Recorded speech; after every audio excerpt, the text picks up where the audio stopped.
finally on version 1.0.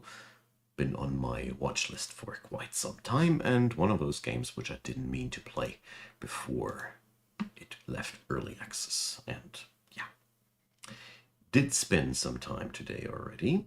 Enjoy myself a lot, and if you like ARPGs, stay tuned and have some fun with me. Alright. Let's see where our journey continues. Currently just in the progress of unlocking things somewhere in the middle of the campaign. The reserve. Okay. Spidersies. Boss fight. Okay. That's a lot of eggs. That's not good. Well, I knew they loved that combo. Boy, are they taking it far with this one. Okay. Let's throw some sticks at them. Oh, damn. That's exactly what I was afraid that would happen. Yeah. Yeah. These two are a really nasty combo. Okay. So, yeah. I can... Which one should I kill first?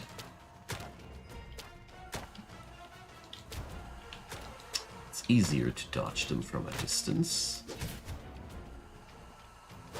But my life leech is triggering on my melee. Okay, those eggs explode. I shouldn't hit the eggs at all. As long as I don't hit them, they don't seem to hatch. It's a punishment mechanic for AoE builds, I guess. Whew. Yes, yes. They respawn them eggs. Yup. I think I should focus on Screamy Face. That's the DPS. Once the DPS is down, we can focus on the CC. Whoop.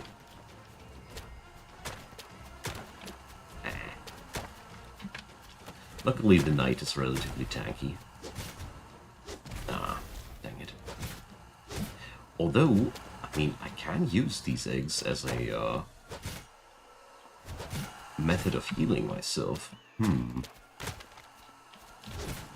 Ooh, I took that right into the face. But I am tanky enough for this one. Oh. Whoop.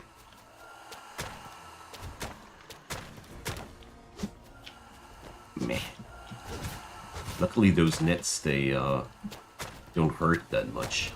They're primarily webbing you. Yeah. Obvious, isn't it? Okay. So... that should be now the easier part.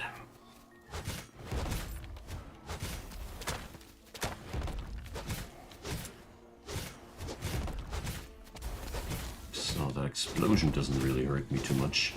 Yeah, now it's just basically stick to the boss and flubber it down. The difficult part is now over. I think I just need to take care of that. I'll take down the ads from time to time. Tanky, but the DPS is not really to my liking yet. But, well. With the many ways where you can optimize your character in this game.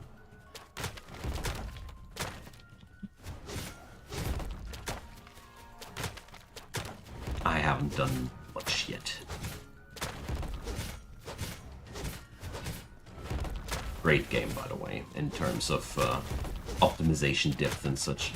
If you are having a hangover of Path of Exile, basically, this is a pretty good alternative. It's humorous, and it's surprisingly deep and complex. Don't let the looks fool you. you can optimize a lot here. Whew. Okay.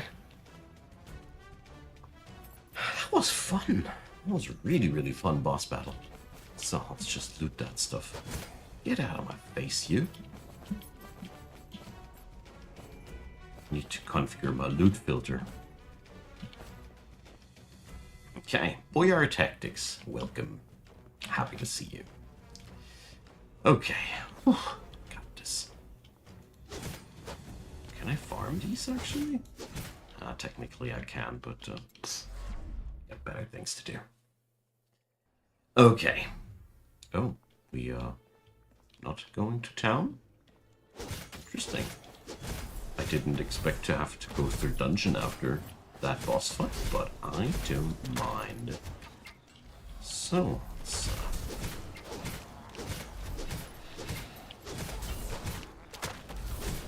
there we go.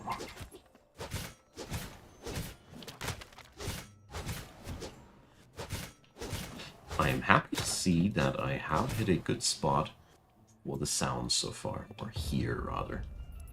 I feel like the sound is at a pretty good spot. Let me know if you think otherwise. Okay.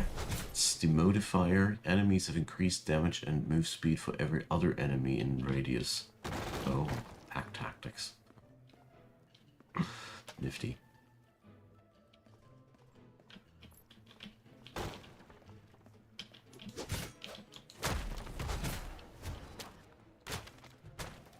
There we go.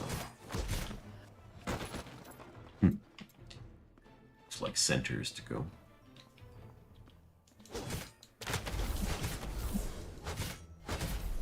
You can play three different characters, and you're not nailed down to any of them. You can swap as often as you want to, basically.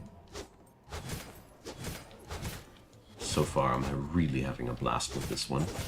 I guess this has been already good since the early access times. Pretty sure it is.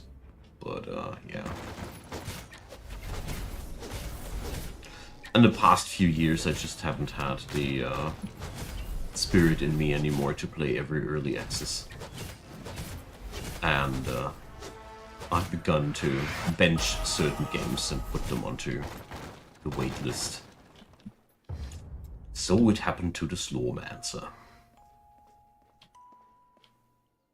Hey, Steiger, welcome. I'm well. Just feeling a little bit under the weather lately. But, when kids go to school, you get some, whether you want or not. Everything else is cool. Glad to hear that some old ACS homies are still around. That game, man.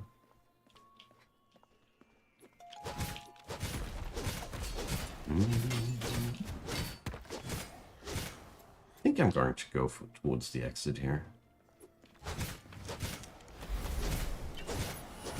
I could explore that thing more thoroughly. As far as it stands, I think this left wing of the dungeon still would provide me with some enemies. But I want to get out of here. Get through the story as quick as possible. I want to know how the endgame looks like. Because so far I'm really having a good time with this one. And I have the feeling as if this game is really offering quite a lot of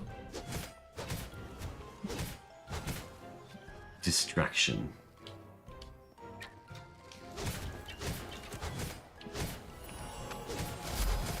Alright. So everything here levels. If you like this Gaia, you're in a you're in a good place here. Your skills level, your weapons level, your character levels. I'm surprised that my levels don't level. Lovely game. Oh, I found a new weapon. Sword of Upheaval. Weapons are not random in this game. They are unique and evolve over time. Gear that you equip armor is more randomized here. So what's the specialty of this one? Against stunned enemies, extra against Enemies you hit from the back. Okay, create an upheaval area. Skill. So I think this one wants to be worked with in a stun build. I don't know how I get the impression, but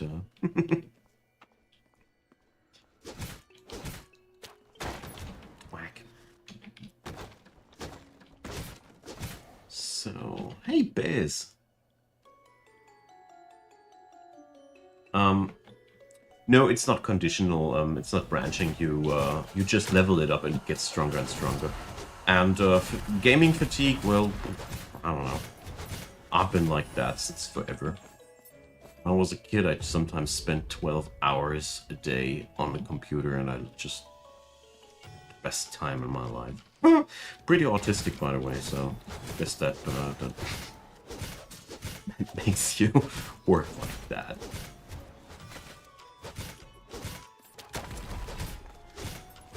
But I'm enjoying myself, yeah.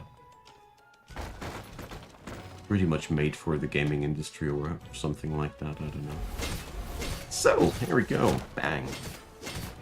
Those blue rings there, they spawn enemies and also spawn extra tasty rewards. I'll drop down my regenerating thing. There we go. Stop. Okay. Stalker. Oh, I never really played that one. First-person things are not my strong side. Or am I wrong on that one? That was this Chernobyl thing, Stalker, wasn't it?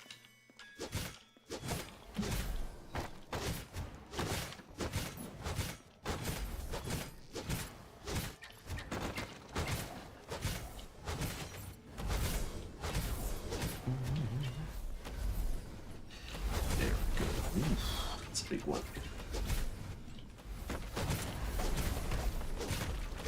Oh, that's a lot. Finally.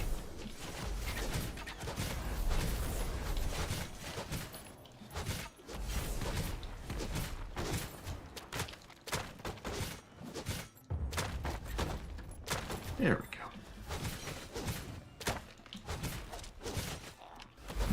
Ah, my character can't dash. I really miss that feature. Every now and then I want to jump. But I can't. There we go.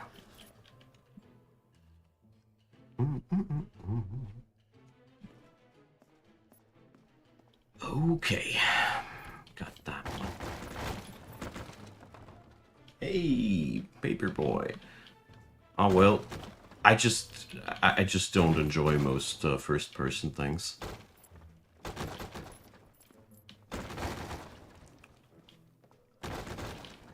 Sometimes I do. It's really I did play Stalker 1 back in the day, and I didn't enjoy it too much.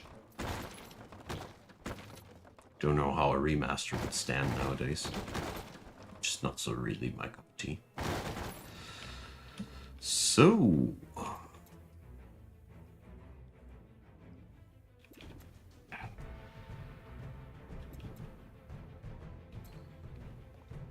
okay, I unlocked an Archmage. Wonderful. Let's see what they can do.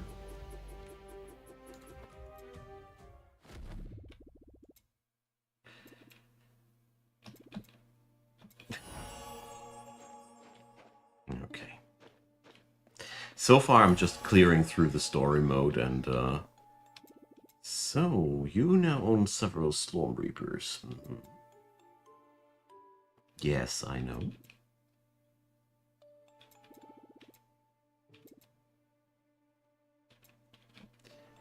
Okay, whatever.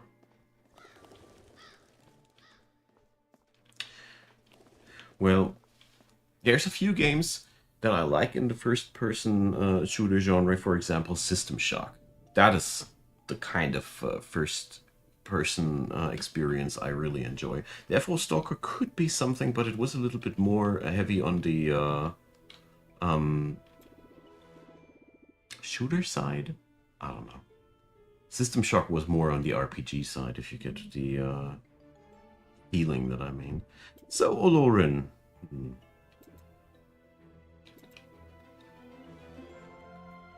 Oh, you can't see that little ghosty thing.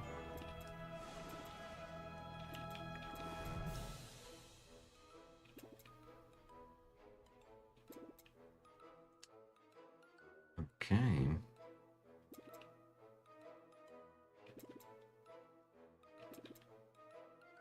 Slorm Temple. I saw that in the other screen.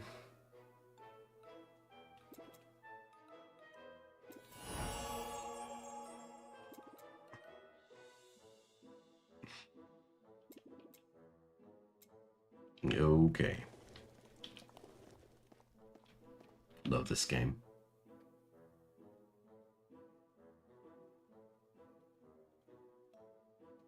Nope, I didn't play Prey. There was a few years where I really did play only a very, very limited amount of games.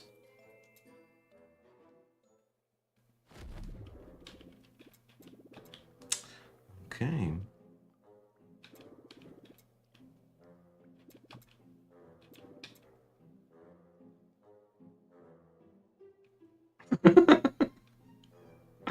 All right. So gotta be.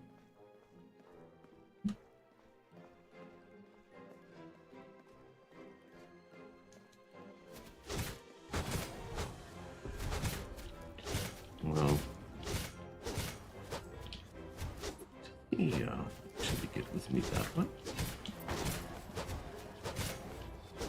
Yeah, alright. I can still fight with this guy. No props. He's just crazy scuttling around meanwhile. Wonderful. Oh, gear.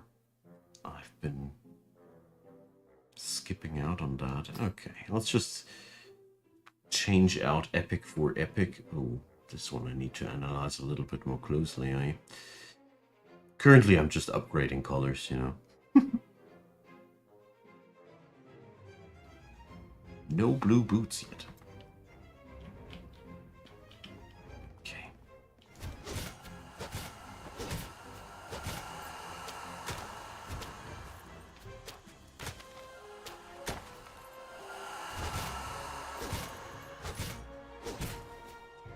Yeah, luckily I skilled myself for a lot of life leech by now. I mean, there's a ton of different builds that you can play, and I currently chose basically the most simplistic thing that you could do because I didn't want to play anything that relies on mana. So I tweaked my skills in a way that they don't use mana at all. There's so many things you can do. It's crazy. Like, you have here a couple of skills that you can use. I haven't unlocked them all yet. And a lot of modificators that you can put on them. And every enemy you kill just gives you that stuff they call Slorm, and you can upgrade it. And upgrade all manner of different things this way. It's a wonderful grind experience that is way more deterministic than most of the games that I've been playing in that genre. There is also randomness, but also more determinism in many ends, because you can upgrade so many things just with the Slorm stuff that you loot from the enemies. I like that. Because I gotta say, I personally am a little bit heartbroken with Path of Exile 2. And it's weird to compare this to Path of Exile 2, but generally speaking, it is similar games. And I don't know.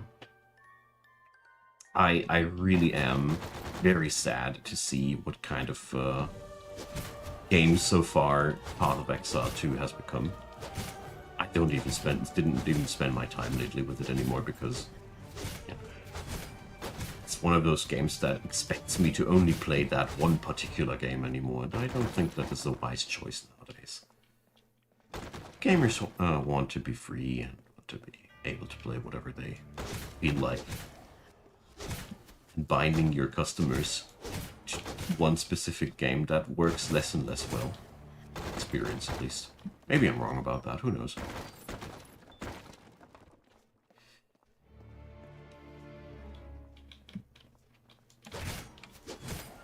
just know that I have really some good fun with this game so far. And it scratches that grindy itch that I experience with ARPGs in a good way. I really like that. There's lots to discover, lots of different characters to play, lots of different builds that I can pick up. It's very open to give me the ability to play those different builds, wants me to experiment and skill on over different things. Really a lot of good things here happening.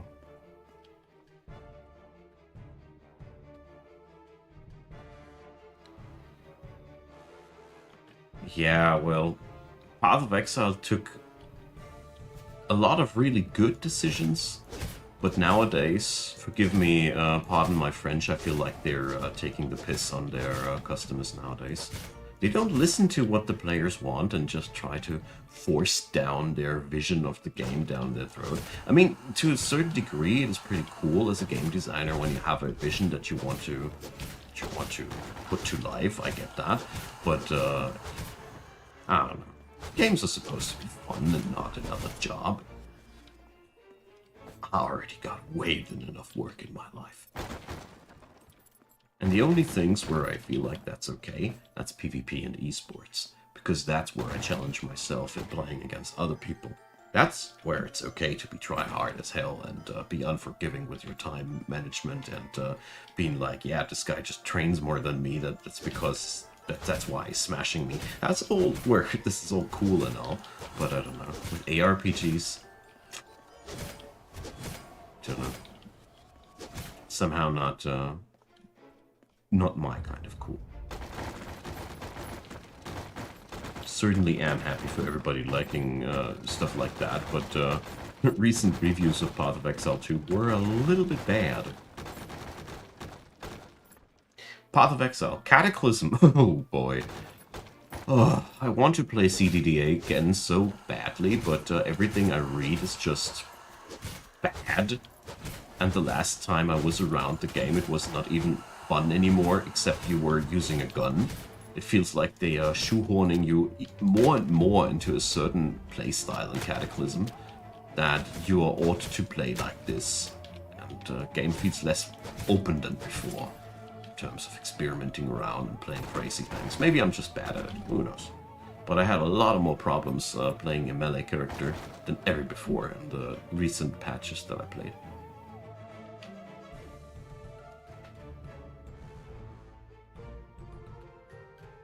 Yeah, Best, that's a really, really good summary you're saying there. That happens to many bigger games, that the devs listen too much to the people that stay and not enough to the people that went away. So... defeat the ringleaders. Okay. League of Legends is kind of like suffering the same problem nowadays. It's a weird game, still fun in a fundamental way, but I feel like it was more fun with older iterations, and they are not making it better anymore. Still cool and all, but it's like that game is actually deteriorating. Which can also happen, obviously.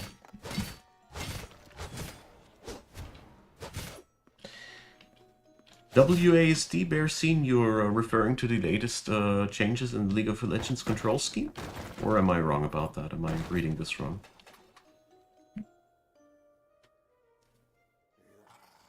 Yeah, Cataclysm Dark Days Ahead, Biz. Yeah, Bright Nights is something I really am looking forward to as well, because the devs of the original branch just got so anti-community. It's really a shame. It hurts to read what these guys are thinking about the people that play the game. It's really heartbreaking to me. Because I like the game, but sheesh. Bear scene. Well, I don't know. To me, as a former AD carry main, I feel shocked. Because it is, you know, pressing... I'll show you with my character. This would make auto attack gliding ridiculously easy. And I don't know, is this their attempt to make AD carrying easier, or what the hell are they? I don't know. Maybe it is just modernization, but my first reaction is not a positive one. I don't know. But I will try it out before I can really make a good call about it. DDA is just a mod? It's interesting,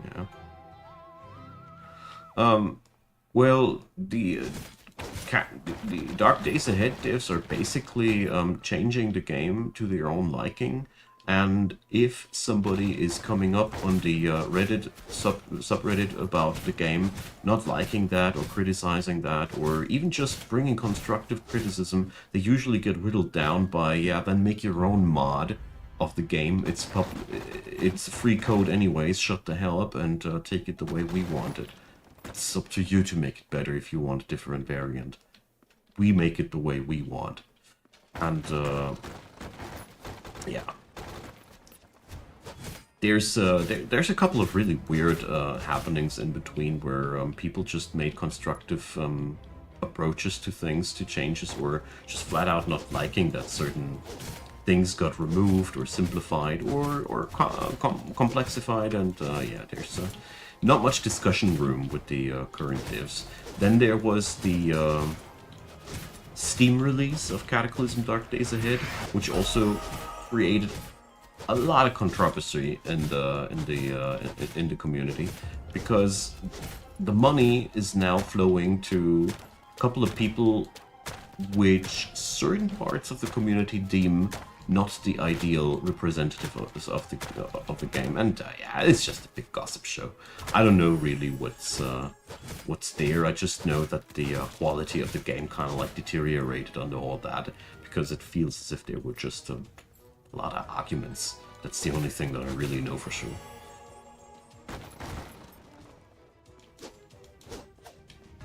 Frank, thanks for letting me know that. Bright Nights is that good by now? Really need to give it a look then. Because I don't know, I really wanted to get back into CDDA, but somehow, I don't know, it was, somehow, whatever I did felt like a chore, not like a game. And that started to piss me off over time. My main complaint, basically. And when not even combat was fun anymore, it kind of irked me away from the game.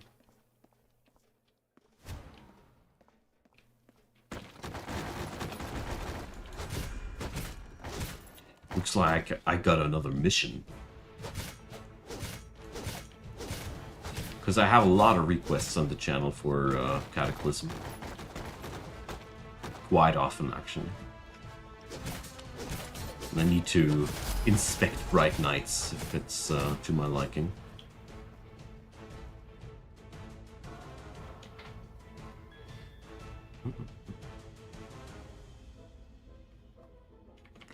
Yeah, Elite is a really well-kept thing. So, for example, a good example that I got is big parts of the community that I know about, and that's me included, don't like wasps in Cataclysm in the current Dark Days iteration. They're just like everywhere. They can randomly just destroy runs and kind of like shoehorn you into having a gun way earlier, and basically, since wasps can also be height layers above you, they can just stealthily approach and murder you, because some characters just can't handle them. And yeah, basically the current devs have no idea, or no idea, no interest in changing that whatsoever. Where I personally must say, such a random frustrating element should not be. It should be more of a voluntary risk you take. It's just dumb. Giant wasps are just flippin' annoying, just like giant bees.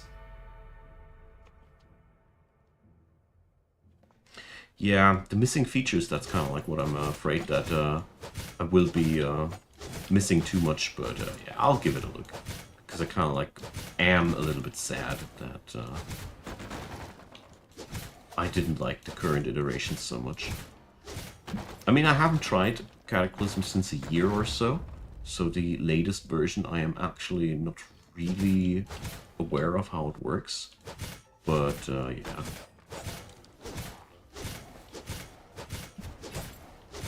You gotta ask somebody else if you want more juicy details. As far as I know, some things about the bionics and the background story got changed. Oh yeah, and oh yeah, now I remember also.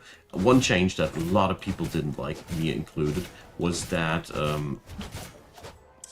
they want to make it so that your character is not really able to learn all crafting skills anymore, because you kind of like get slowed down in learning, and they want you to rely on NPCs to do the crafting for you. I don't know if they still stick to that idea, but that took down a lot of controversy back then, because, you know, the thing is, I don't mind Cataclysm revolving around more around NPCs, but at the same time, people were bemoaning that these NPCs were bugged as hell, and at the same time, you had to rely on them.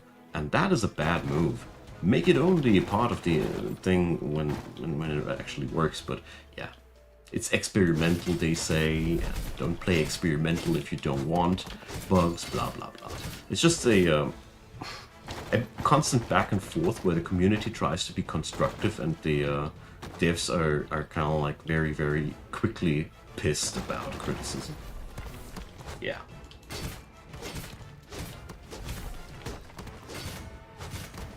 That sums up what I know.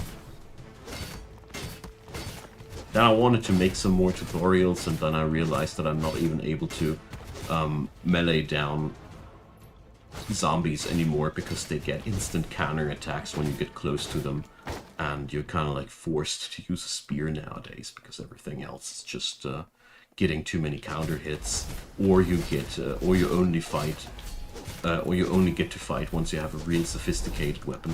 Just want to make the world very much less cheesable, I guess, which I don't know.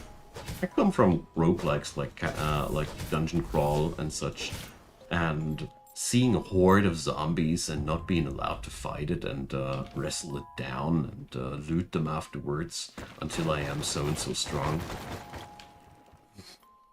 Game offers you so many fights, and it's telling you constantly, no, you're not supposed to fight. You're not supposed to run away like a scared chicken until you're so over-equipped that all fights don't matter anymore. And that's the discrepancy I don't like. Even the spear isn't trustworthy anymore. Don't know what you're telling me, Paperboy.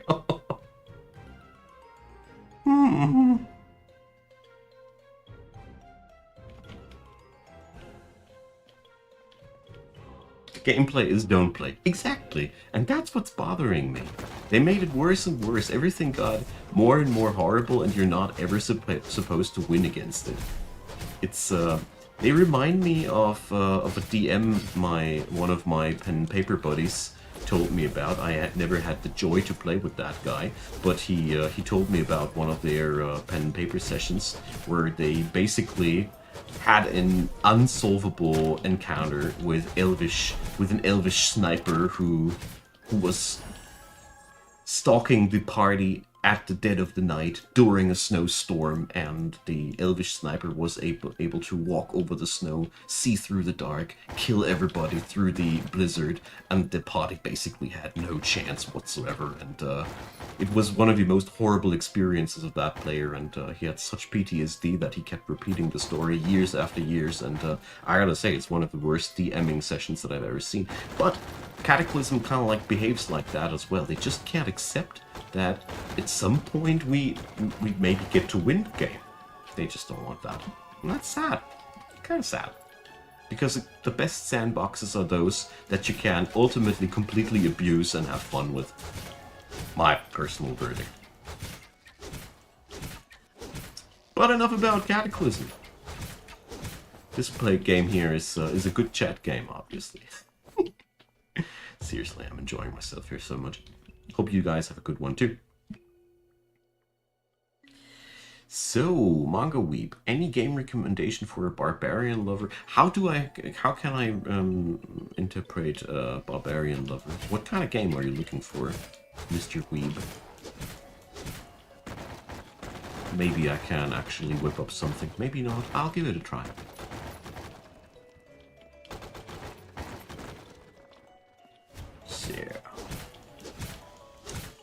Knight is definitely a fun character class because you're so tanky. And you're loaded to the gills with life leech if you want to. I mean, it's just one variant that I'm currently playing. I'm really interested to see what we're going to play once that weapon that I got is level 100. So basically, currently, we can't do that like this. Options. So many options. There we go. Okay. I did it.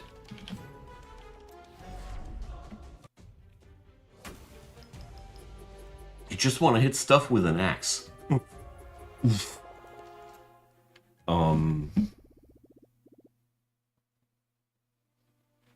I'll tell you once I know something.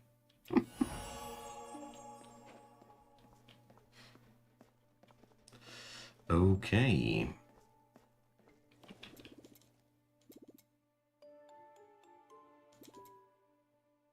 Ooh, dangerous expeditions.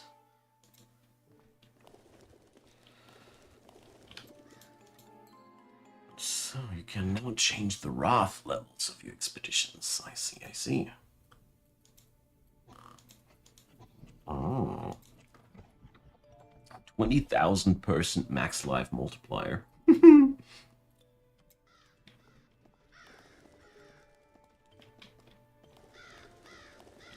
Thanks for giving me that nudge towards Bright Nights, fellas. Maybe that's a way of enjoying Cataclysm again. Because I gotta say, I was kind of like heartbroken about the things that happened there. Because I like the game and all, but, you know, you certainly understand.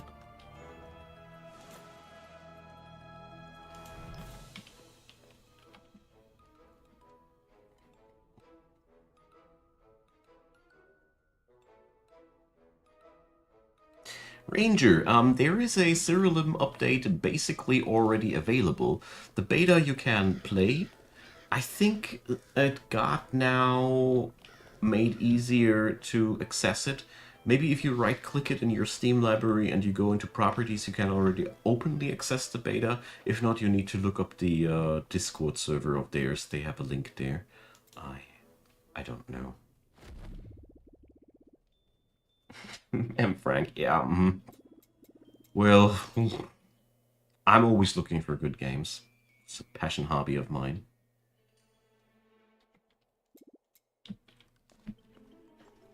Love to hear that we kind of like seem to share some taste. Because, you know, for me, computer games are really a very, very passionate thing. Ooh, hello there.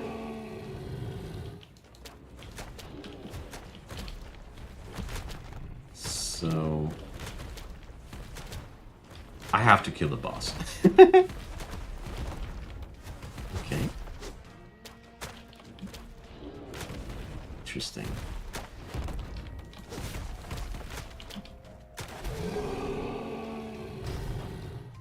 Ooh. He got a clone now.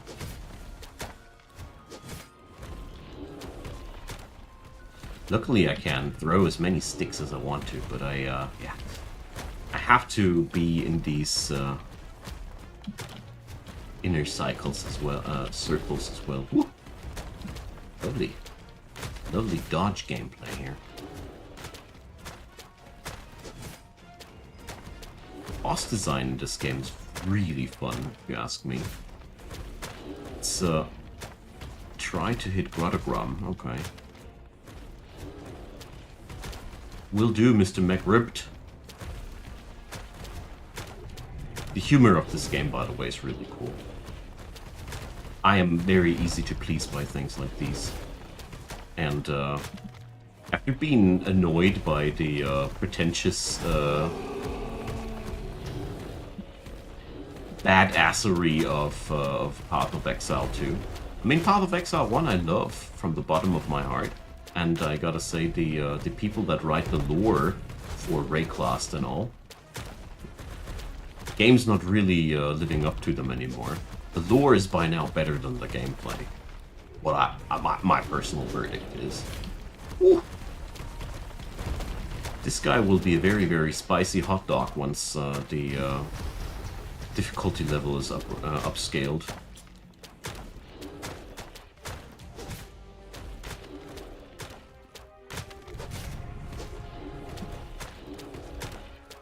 Gotta say, I really enjoyed the late game fights of Path of Exile 1. I liked what they did there. Very, very fair feeling boss fights. Except for the hunger, or how that thing was called, that constantly tossed you into the sewer. That thing can rot in hell. But all the other bosses that I've been playing against in PoE 1, great experience. Really enjoyed myself a ton there. So I have still hope that in a couple of years, PoE 2 will be a pleasant surprise, pleasant experience too. They just need a couple of years to get it done, I think. So what's that? A beautiful build. Ah, yeah.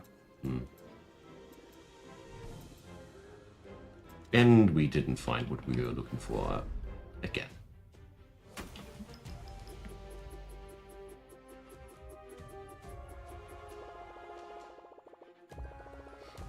Well, the most fun part is that the wispy dude wasn't necessarily right. The little bosses to kill wasn't wrong. Alright, let's, whatever.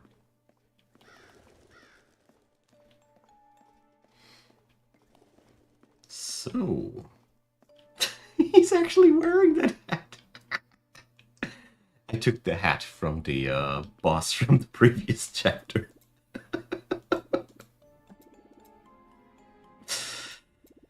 So, from Apprentice of Oloran had a beautiful...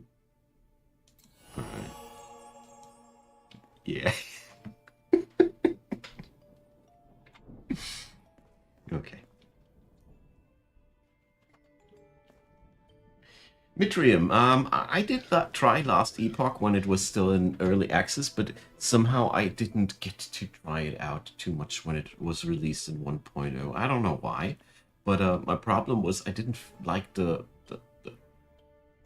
I didn't like something about it. As if it was too slow for my taste, too clunky.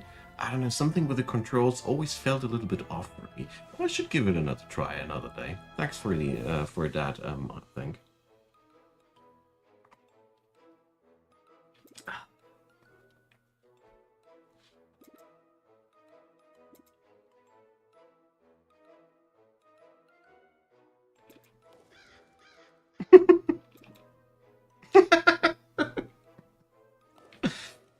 All right.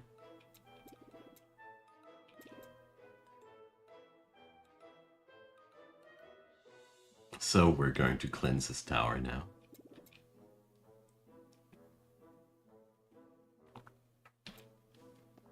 Got it.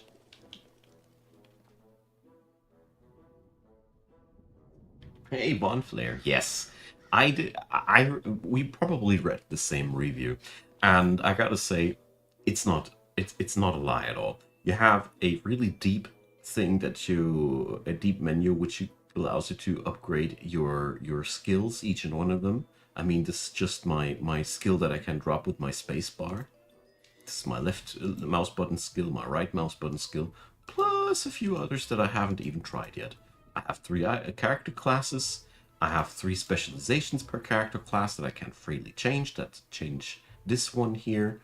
And everything I learn gives me passive bonuses because I have invested into skills. So even leveling up skills that you're not using gives you a bonus. Then you have this wonderful character attribute sheet where you can invest into various different branches, which give you then note bonuses and whatnot. So that's another thing. Then we have an Ancestral Legacy board, which gives us passive or active skills if we want to. There's just so much in there. Well, I didn't try the early access at all because I kind of like didn't want to play it before it was fully released. Kind of like exactly the opposite of what you did there. But so far, I gotta say, looks like something I will play a lot. If it holds up. So there we go.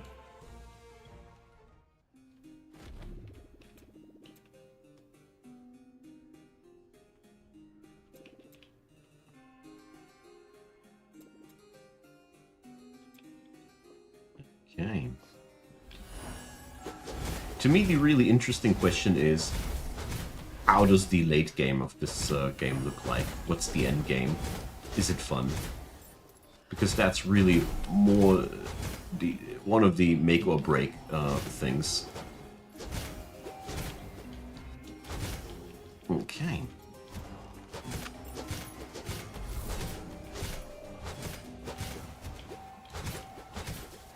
Because swooping here through the story mode is fun and all, but it's hardly really challenging.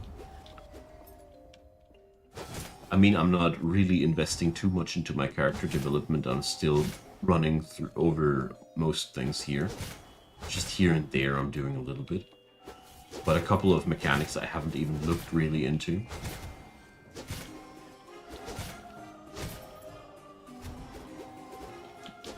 Okay, these guys are really squishy. But their spells are also very room-filling.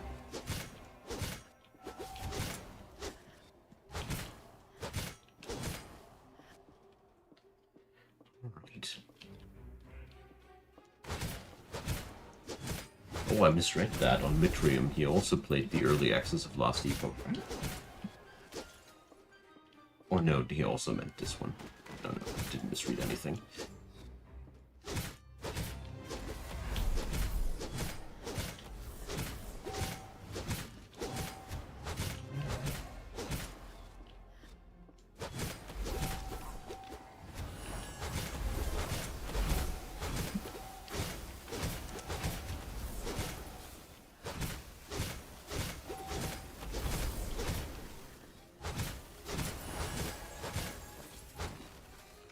Okay.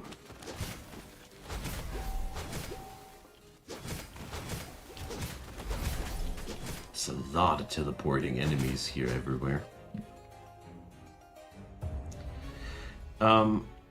There is a non-story, I don't know. Not too far right as of yet. HD type of game, yeah. Well, I do like if a game has a lot of character development to offer. I also play incremental idle games a lot. So, I like when numbers slowly go up. Just like that. It's one of the reasons why I love Disgaea so much. Even if I never progressed in the post-game of any of the titles too much. Because I just didn't have the time for it. I would like to have the time for it, but at work. Nobody pays me for grinding through the very, very late game of Disgaea. Sadly, actually. It's tricky enough to be considered a job, though.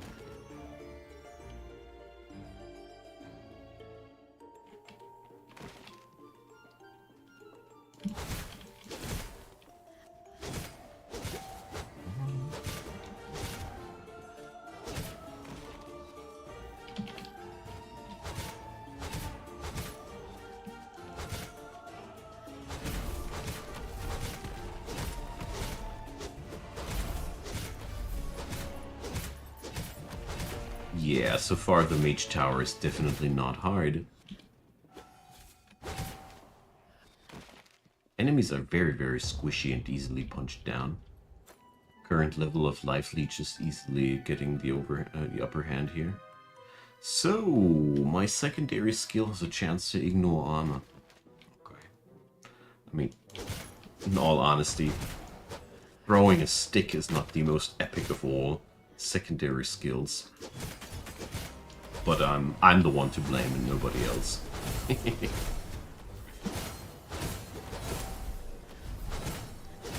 I just didn't want to bust any brain capacity of mine, and that's why I stuck with this super simple build. And a part of me just now wants to know how far I can take it before I have to optimize. But I like that feeling.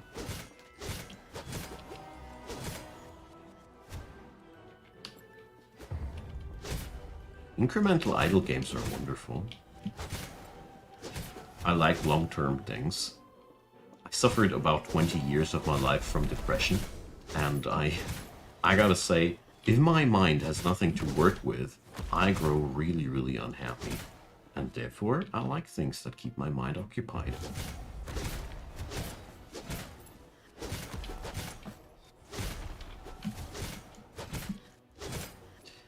There we go. Oh, I missed a spot down there. There's a green item left there, but I don't want to go back all the way just for one item.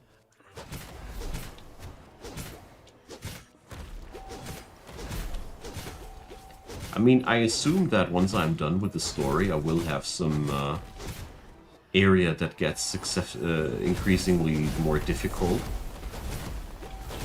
Probably, I don't know. I mean, in Path of Exile 1, the mapping system didn't exactly announce itself too hard either. It suddenly appeared. There we go. Oh, that's been it. I did only skim over the Archer and the Mage a little bit now. I didn't really try them yet, because in games like these, I like to stick to one gun to begin with. Yeah, that's why I'm doing it, Bez.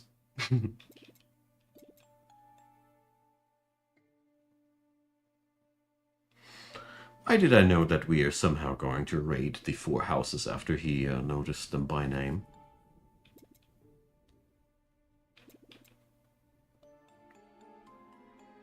I love the Necromanchovy name. Alright, never mind me. RK Man's Dormitory.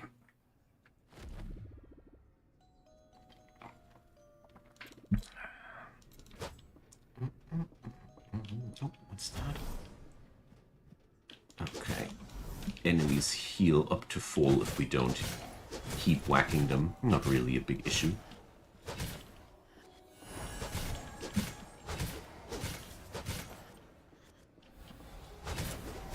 Let's see, maybe I will unlock another shop in the city.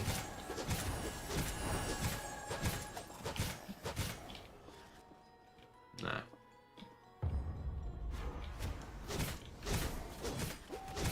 What's the blue guy doing? The blue dome guy, I mean. Haven't fully understood what the dome does.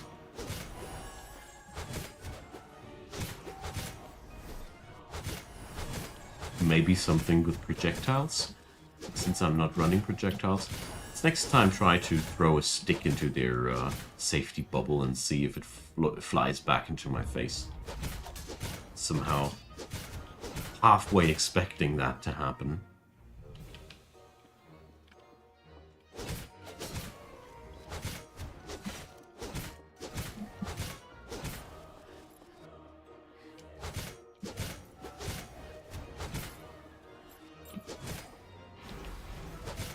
Alright, yeah.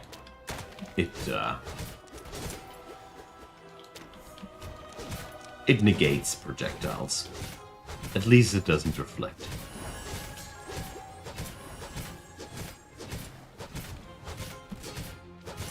I've been unnecessarily pessimistic. Lucky me.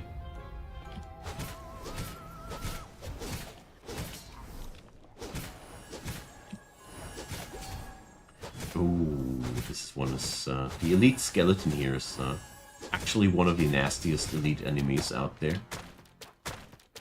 They got really a sick attack speed. See there, it's really hard to take them down in melee without getting constantly retaliation. Ooh. Someone wasn't able to attack.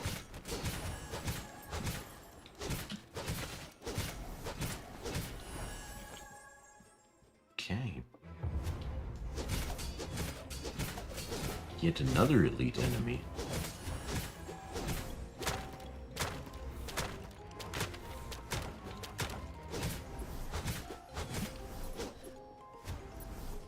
Me. Alright. Hey, Asterik, thanks for the kind words.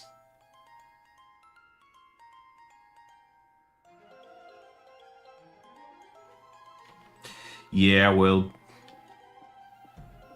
what can I say? League of Legends goes through many different iterations of weird, bad, good, weird, busted.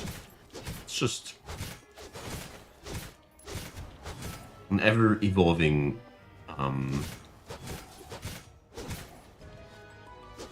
game. Alright. So far, so good. I like that every level so far has a very unique way of level design. This Mage Tower has completely different design patterns than the jail I've been in previously.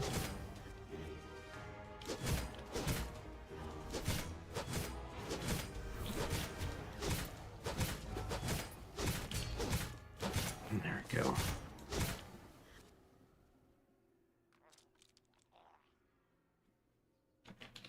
Yeah, I totally agree with you, Biz. It's my feeling too. Nowadays, I really have trouble taking control over games, even though I do exceed the skill of my enemies by far. It's so hard to still dominate the game, just because everybody just needs to mash the buttons to deal obscene amounts of damage. You just need to overstep in a very, very small way for people just to nab you instantly. There's much less margin for error than back in the day. But well, still enjoy the game, but not as much as I did back in the day. But it's still one of the best things to co-op together with my wife. It's just not so many games that you can play together that actually give you a pleasant challenge if you are into that.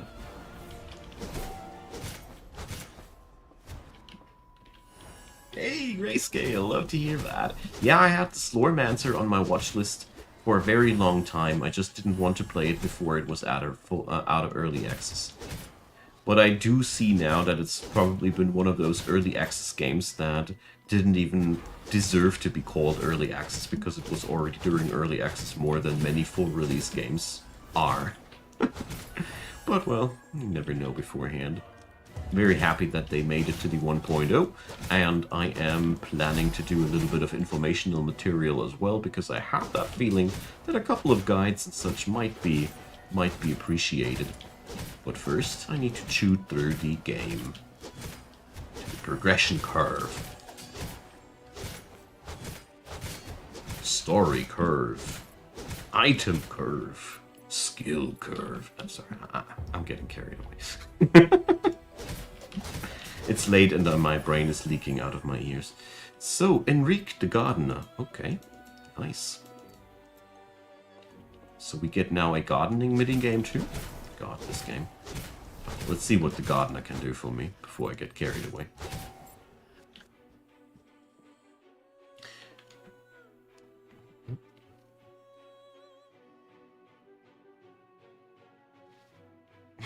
James, hi there. Yeah, Heroes of the Storm I tried to like, but I fell off the Blizzard taste a while ago. I just hate their games. Ever since they released StarCraft 2, I basically hated everything Blizzard released. I did like Diablo 3 for its story, admittedly. I really liked the story of Diablo 3. It was a fun play. Diablo 4's story was not even fun anymore for me because it was very foreseeable and relied too much on cheap war effects to transport some WoW effect, and I didn't really forgive them that. Although gameplay-wise, I did enjoy Diablo 4 more than Diablo 3. Diablo 3 was for me the lowest point of Diablo ever, but I don't know. I lost any taste for Blizzard games because they just don't make games the way I like games anymore. Sadly. Warcraft 3, StarCraft 1, or Warcraft 2 I also enjoyed a ton. These games were Diablo 1 and 2, that's where I really enjoyed my time with Blizzard games.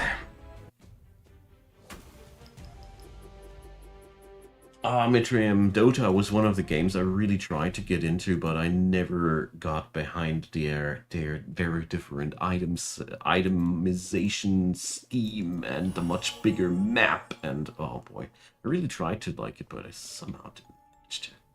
Sadly. No, Heroes of the Storm, the MOBA. Wasn't that from Blizzard too?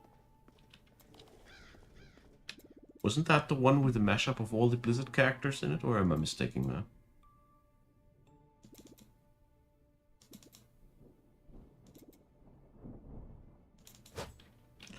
So, okay. Enrique doesn't have anything for me.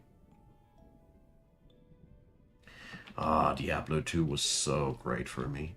I spent so overtly much time on that game. It wasn't really healthy for me anymore. But I don't regret anything.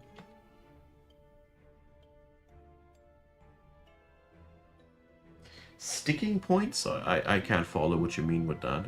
Like not understanding something or being confused about something? You mean that? So far no.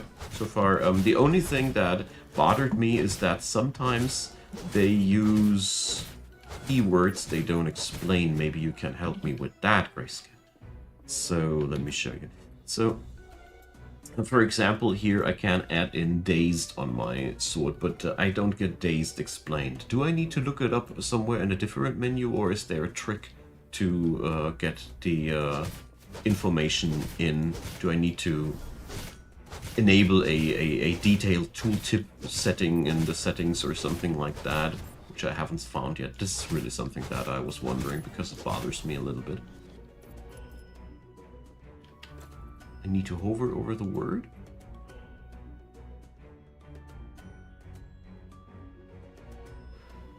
Ah, so they don't show it, that is. Ah, thank you. Good. Here we got it.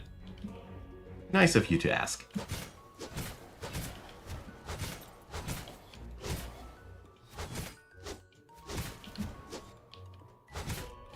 But I mean, I did go here for my first story cleaning attempts with a 0 mana consumption build anyways.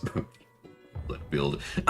I just maxed out all the skills that don't cost mana burst because I didn't want to be involved with mana management. It works surprisingly well so far. I bet that it won't work on higher difficulty scales anymore, but little do I care. We're blasting through the story, it's just good enough for me. I expected that there's some codex involved that I could check up to.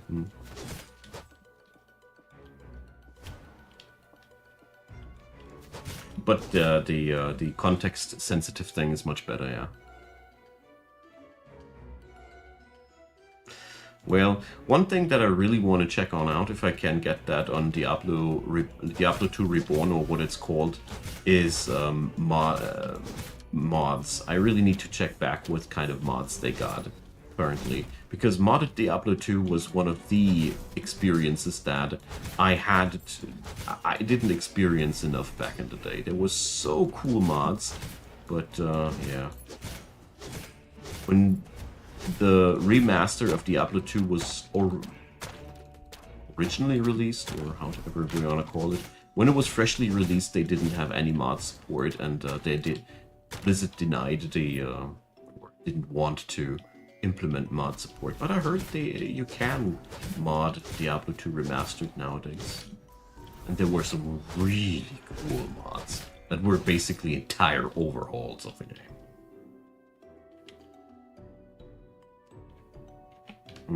Does take a few years, you say? Alright. Too bad.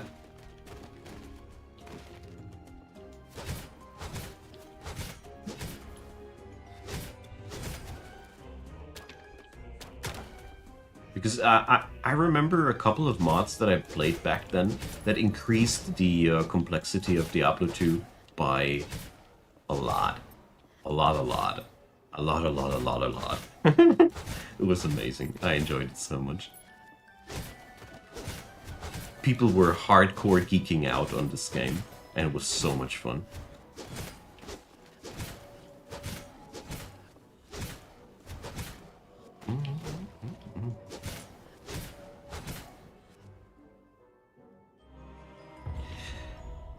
Median, I don't know. I can't remember any names anymore. It's really a long time ago. There was one that added in a lot of cool spellcaster classes and D&D-like classes. I know that one was a lot of fun. There was one that was brutally hard and added in a bajillion of rune words that you could work with. But in return, every single zombie out there in the Bloodfields could just one-shot you. And it was brutally hard to get even a start there. Oh man. Good times! But I really can't remember if any of these mods was called Median. I've been a teenager and that's almost 25 years now ago. Getting old fart now.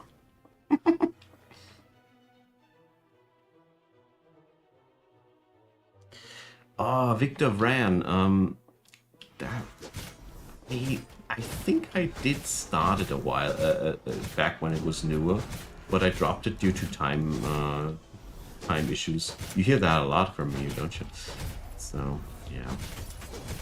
Lack of time is often a KO criterion. Luckily, I have my job now that gives me a good excuse to spend too much time with games. Back in the day, I haven't had that.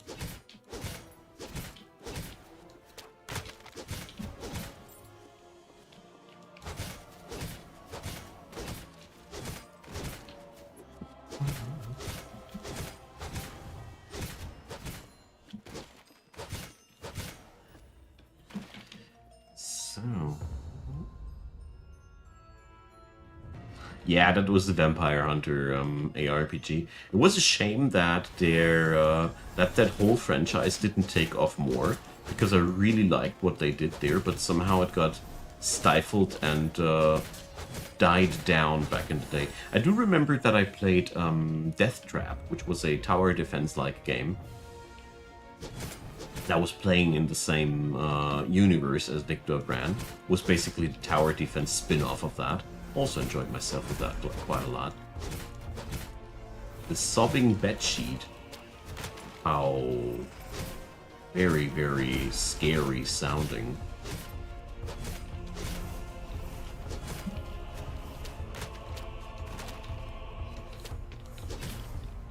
Okay.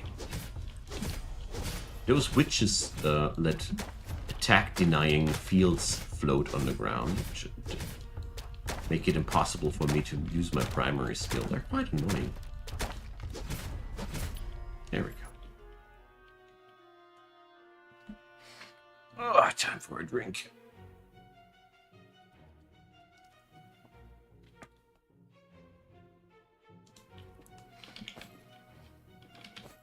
I think the Victor Rand thing just got released at the wrong time, when there was sort of a ARPG fatigue happening. I mean, anybody remember Sacred 2? That game was really one of the very few German ARPGs that made it. But, yeah. It also really was way less successful than I thought it would be. But it was their own fault. They got progressively worse over the course of the time, but it's typical with German games. German game developers often fail at bringing in the fun into games. Favorite examples for me are Gothic 1, 2, and 3, and Alex. Wonderful games storytelling-wise, but boy, does the combat and the gameplay suck. I personally think, at least. Feel free to disagree and enjoy yourself with that. I really don't want to spoil your fun, but I hated all the games from that studio because of their horrible combat system that you had to play to get through the game. I haven't finished a single game of their franchise because the combat was so atrocious. I had no fun in playing that. Sadly, because storytelling-wise I missed out on something. I'm well aware of that.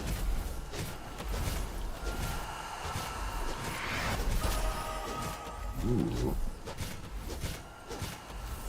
What a mosh pit of evil. 150 kills. Wait a sec.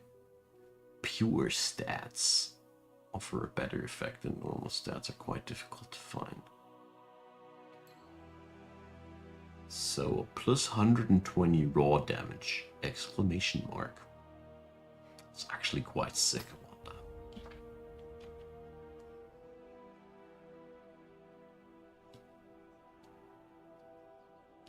Sacred 2 was great. The problem with Sacred 2 was they made a way too large world and they weren't able to fill it meaningfully, which led to an amazing world that was just too large for its own good. You had horribly repetitive combats there, and the loot was not really exciting, but at least you had this skill scaling system that made at least the skill shots that you found always lucrative. But altogether, I gotta say, the biggest mistake of Sacred 2 was that ginormous game world full of nothing. That was, for me personally, their biggest mistake. But apart from that, it's been a great game, and it's a shame that Sacred 3 wasn't able to follow up on that. Really sad about that. Really sad that the Sacred franchise basically died with that.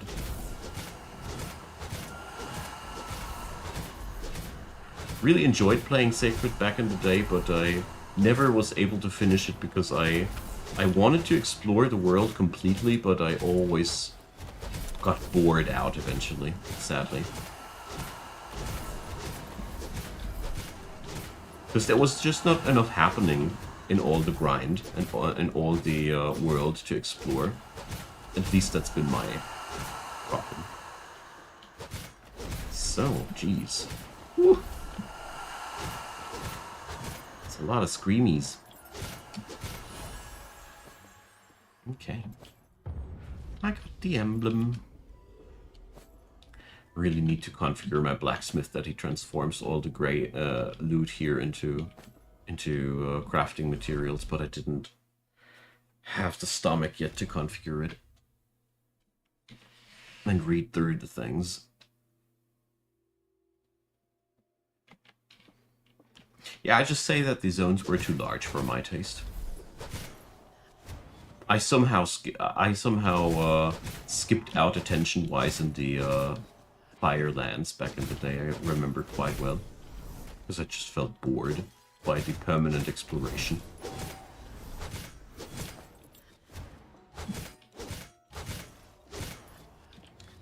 Okay, find the exit.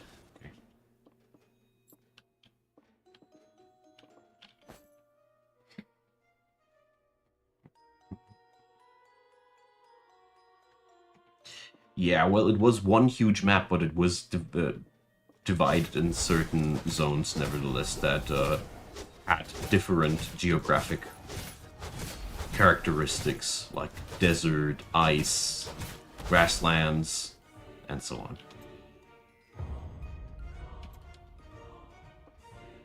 That's been a thing. But yeah, it was one of the most impressive open game worlds.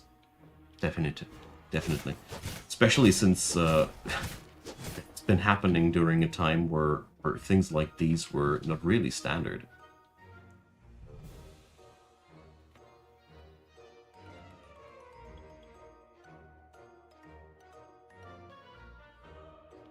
Yeah, Sacred 3 and Sacred 2 had basically nothing to do with one another.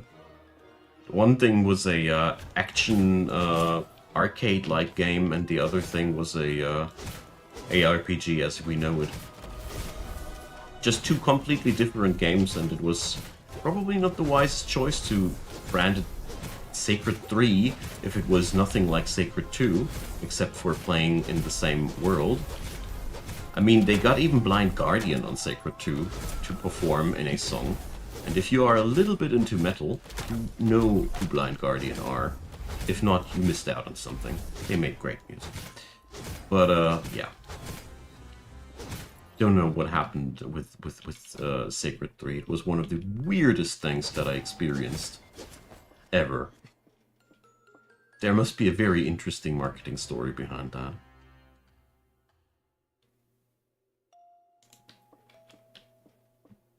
Great. Now I feel like I want to play Sacred 2 again.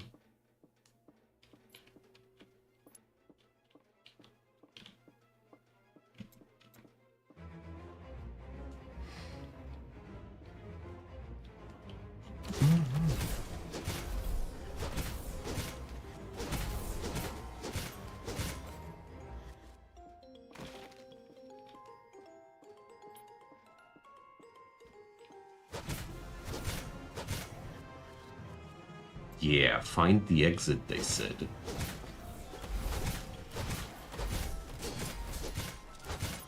But okay.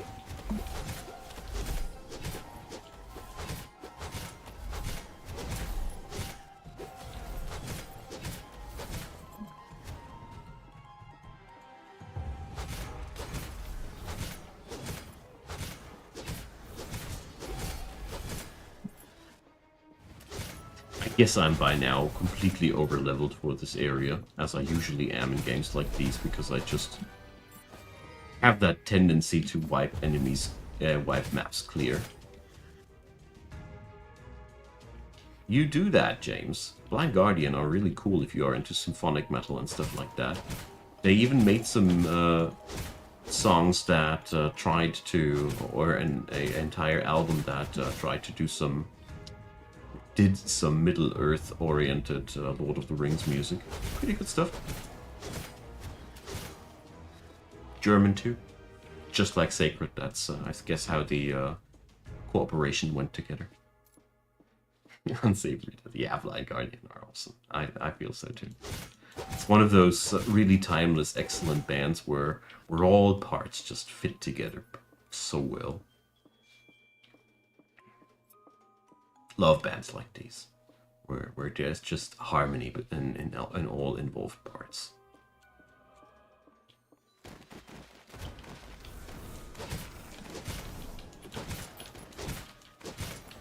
There we go.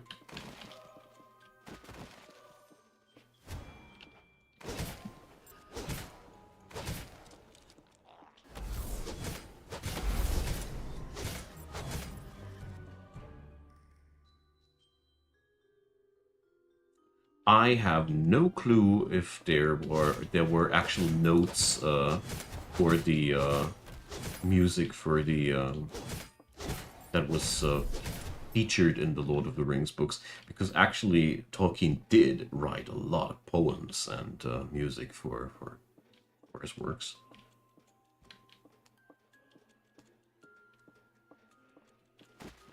I got no clue. I just know that there is a little bit Tolkien music recorded by a couple of smaller bands. I forgot their name, but they a couple of old gentlemen that did some really serious, stunning work.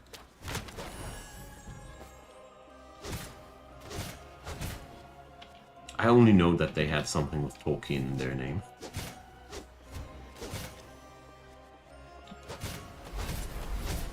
Bartholomew, Potion Master. Okay. Let's clear the rooms of room of minions first, though. So, Bart, just like I thought. Once you are inside the Thunderdome, you can chuck things on their head as much as you want to. Okay. Not much of a resistor, huh?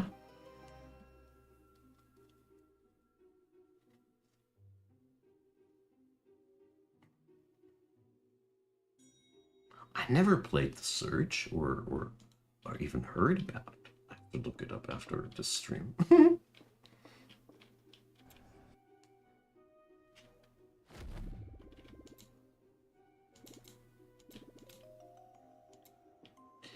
Even more now. Jeez. Mage's Towers, always so spacious.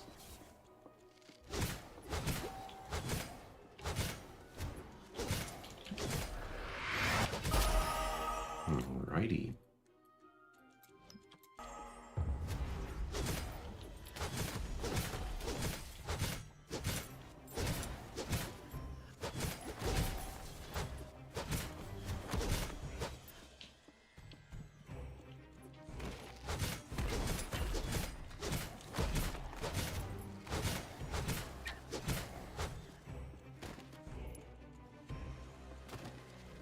I can't stop myself. I need to kill them all. My weapon leveled up. When my weapon levels up, I deal more damage henceforth. And I can spend some Slorm again. I love this game. There's always something to do with all the loot that you got. And you never get the feeling that you're just not getting what you need because you're out of luck.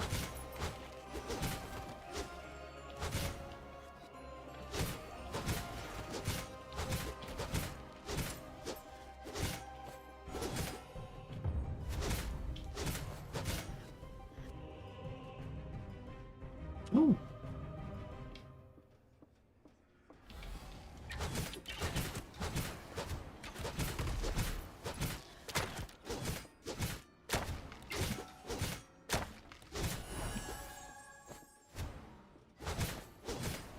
So...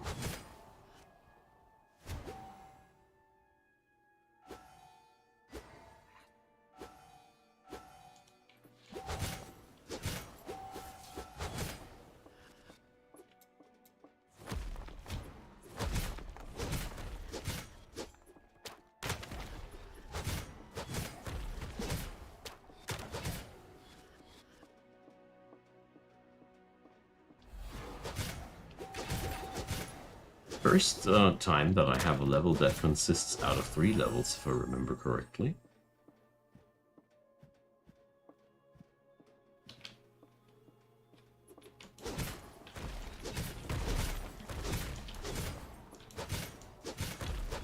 Probably should have skilled the movement speed skill tree, considering how much walking I have to do. Movement speed is always such an attractive stat for games like these.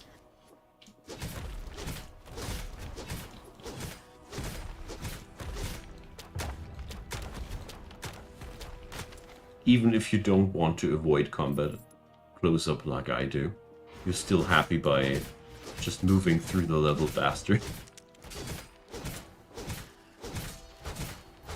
Okay.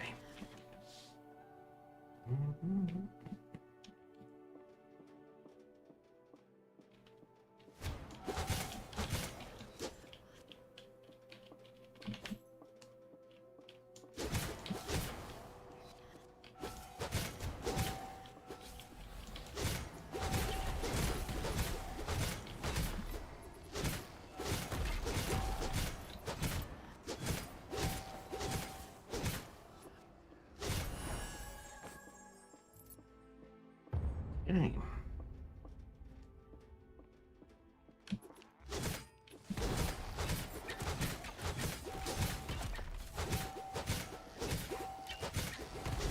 Looks like I am finally where we can find our next quest item.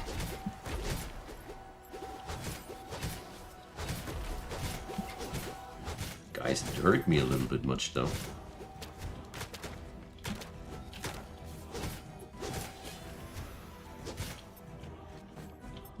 There we go. And another one down.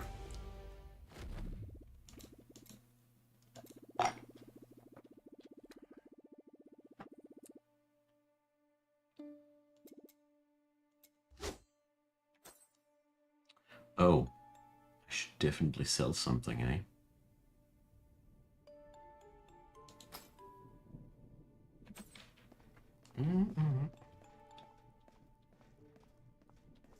And probably start looking into what kind of items I want for this character, instead of just selling away everything blind.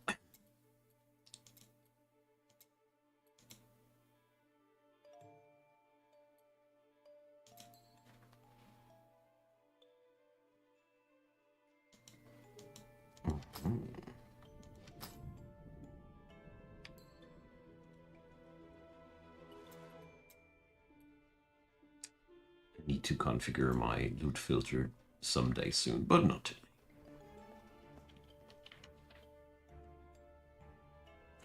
I always wanted to, but I didn't get myself to pay that much money for the remake. I did play System Shock 1 back in the day when it was new, and I made it to floor 7, I think? Or 8? Or did I complete it? I do remember what happens to Shodan at the end of System Shock 1, so I assume I completed it once. Yeah. Ah, such a great game. Shodan, to me, one of the most impressive, scaring, and chilling antagonists I've ever encountered.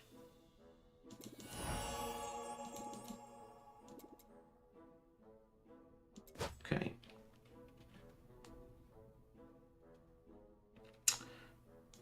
I thought I was blowing up Shodan, or sending Shodan somewhere else, where it then didn't get destroyed as intended. Such a long time ago. I do remember vaguely some finale in some hydroponics area, but I can't really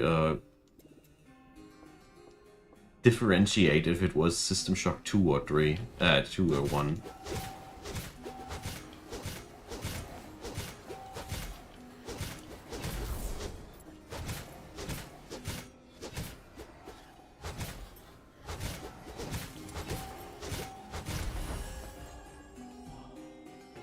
A Slormancer.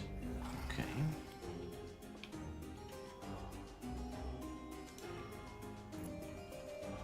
I don't know why that witch is following me, but I don't find that a bad thing.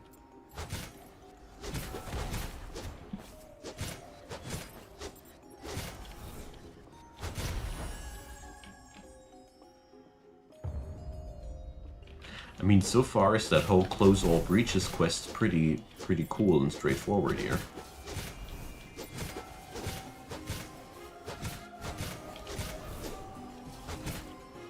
Do I have some sort of new gear that makes the enemy turncoat?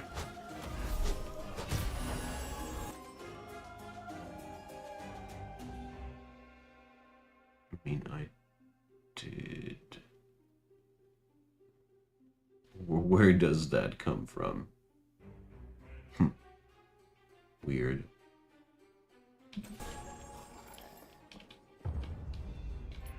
Certainly don't want to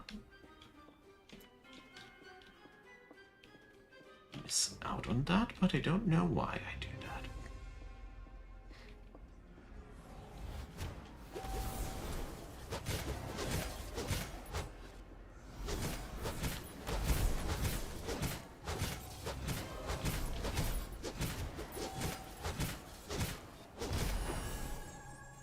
Okay. Let's just keep running.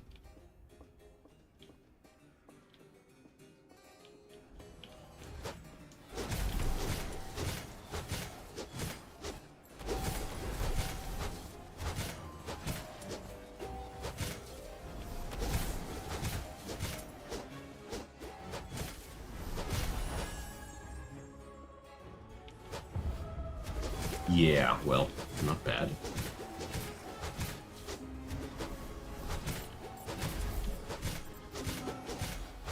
Curious if the enemies moving over to my side is hidden on some of my items, or if I... Well, where does it come from? Or is it just the level doing that? Might be as well the case.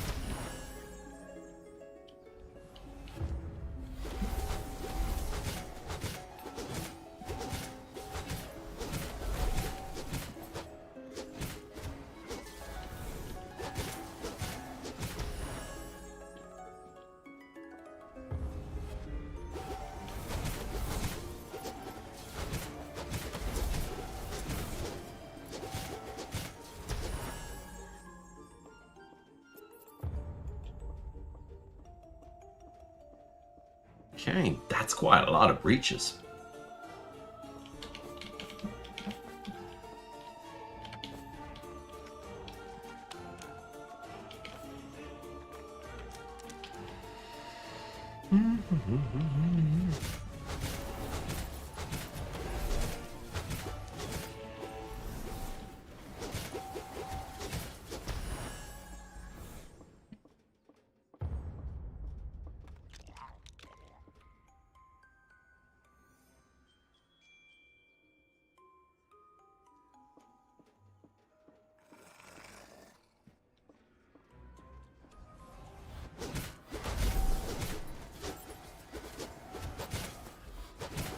I personally think the best crafting system is still in Cataclysm Dark Days Ahead.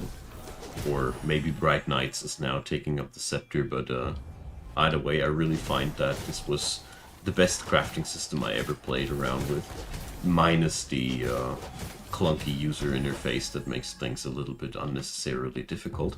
But the whole process of it, the whole idea that the whole ways how things work there are really, really good.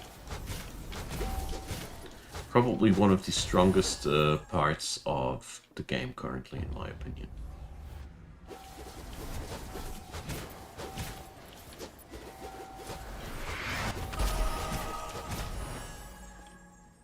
Okay. One more level.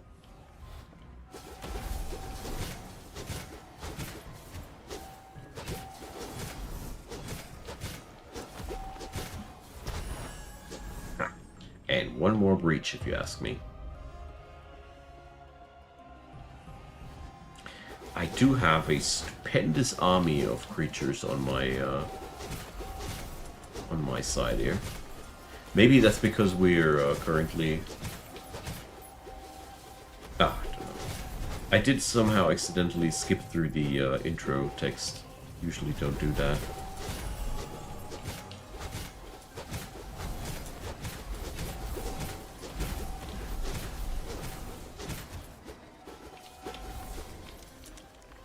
Even more? Wow.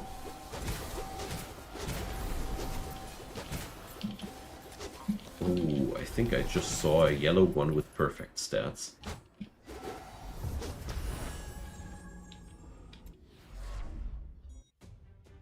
Or however that's called.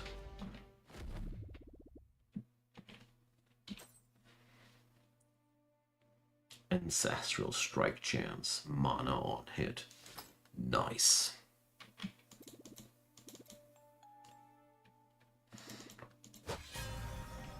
Oh, a doubtful sock is actually an item. Ooh, with move speed. Equip the doubtful sock to determine which house you belong to. Alright.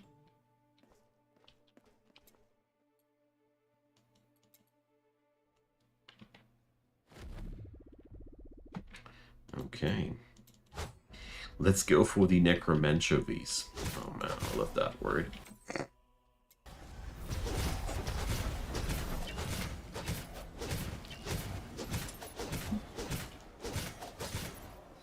So we are in a find emblem situation again. Okay, so Mighty Swing deals extra damage in dependence of my max life. Yes, please. Let's see, anything here that doesn't cost me mana. Whenever the Mighty Swing is recast, it is recast twice. Sweet. Okay.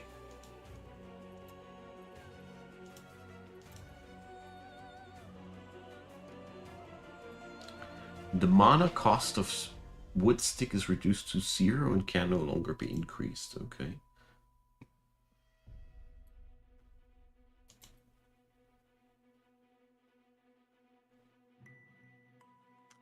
That is very, very interesting.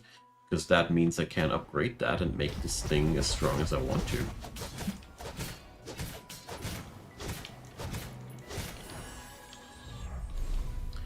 The most powerful sword.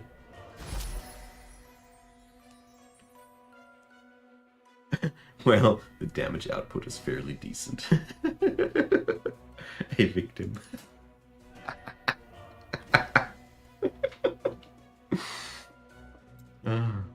It's amusing me more than it should.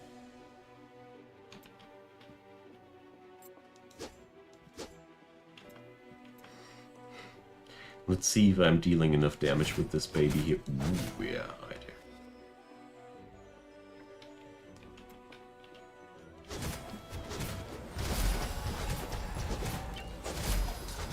I feel like this is one of the best weapons to take if you are not really inclined to run any real build. Because this thing just has DPS and nothing else. Probably the ideal weapon for my current situation. Thing is leveling like crazy as well.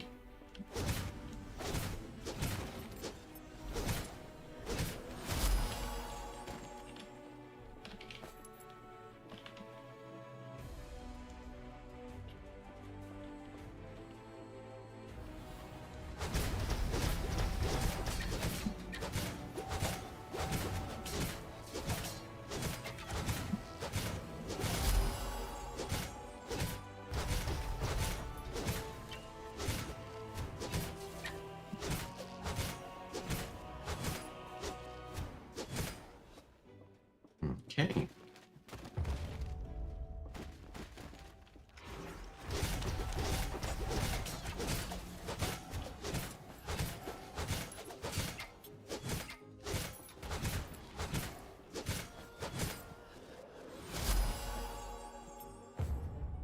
Okay. Yeah, that thing is leveling very, very, very fast.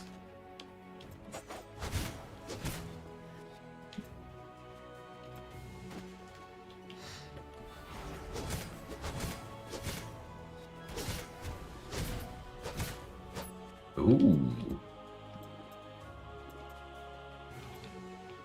Retired Reaper Smith.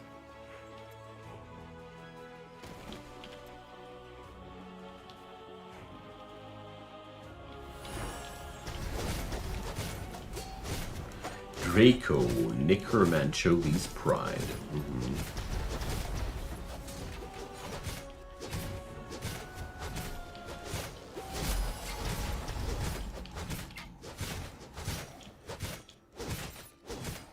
But that shouldn't be too hard.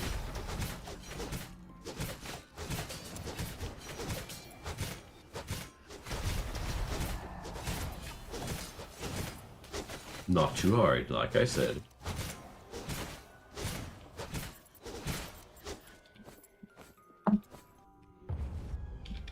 Yay!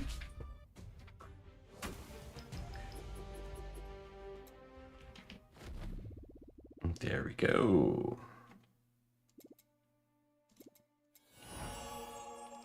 Let's see what Corey Ironbender can do for me.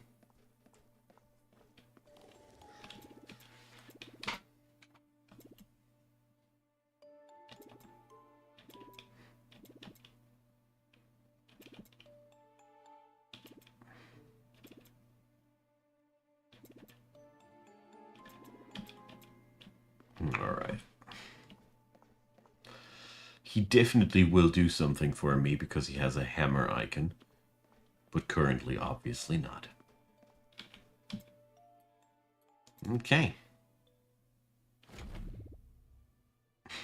Bend some iron, yeah.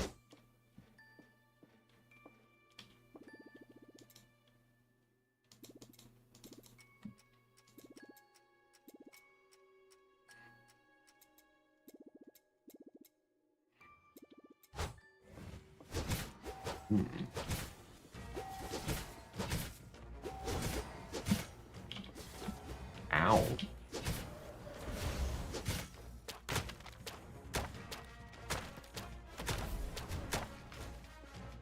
Okay. That definitely has to have some trick going on for itself.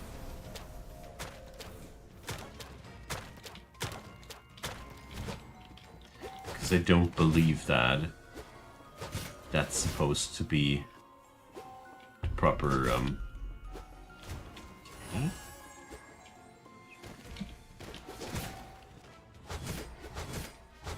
Did I trigger that by going on top of the glyphs myself?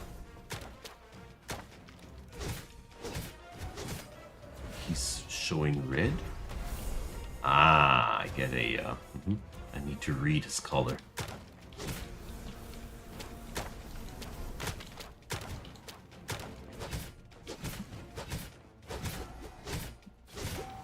Clones are good for me. They give me HP. So yeah.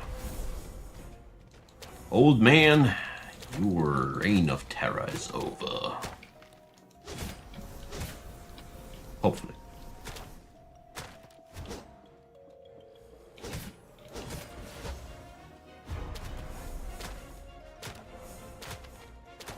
Luckily, I can't attack him from here.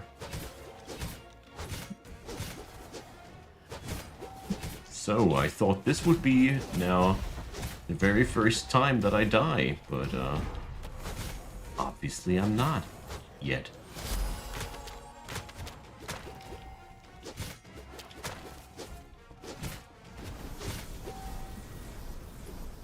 Ugh. It's a little bit much silence. Alright. Yeah, I got this regeneration banner. Silly me.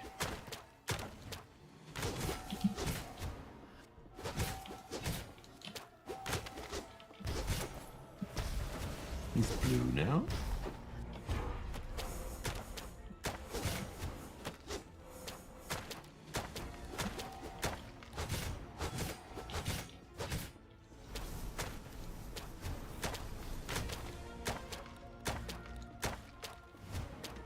Okay.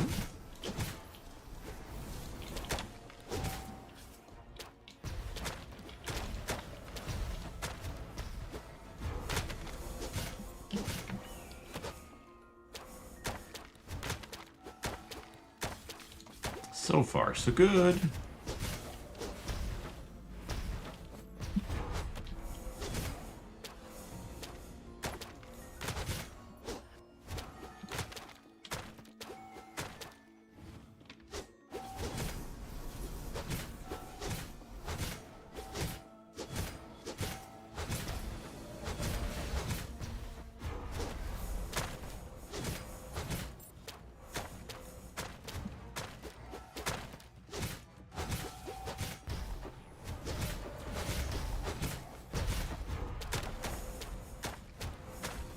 Okay, looks like I'm winning it.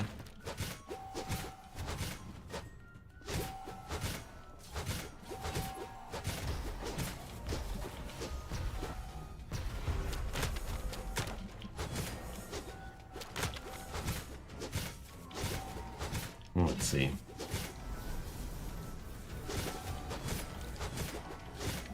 Ah.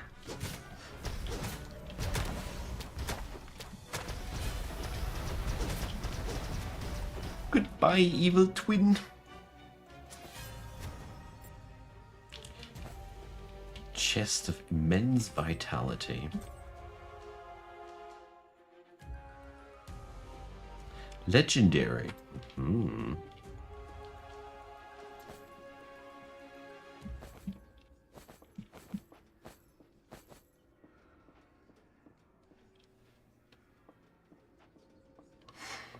And, yeah.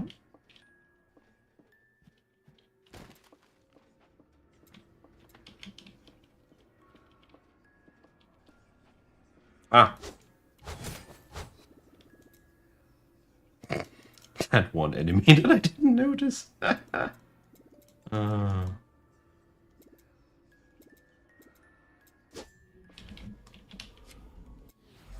Okay.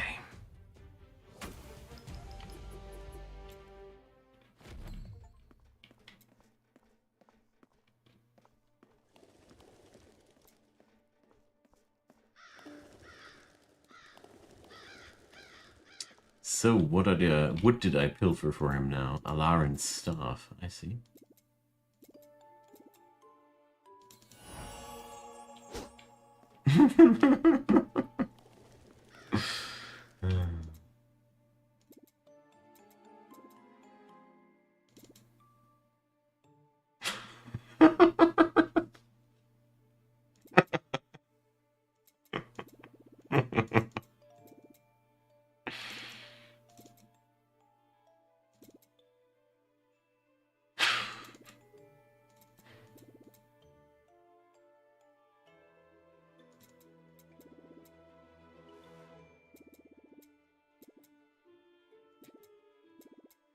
Okay. So the next dungeon is up upon us. side entrance. Okay, my friends. Time to say goodnight for today. I think there was something like that, Bez. Or at least planned to. Anywho, thanks for watching, you all. It's been a good night. I hope you enjoyed. Slormancer is a great game, in case you didn't know already. I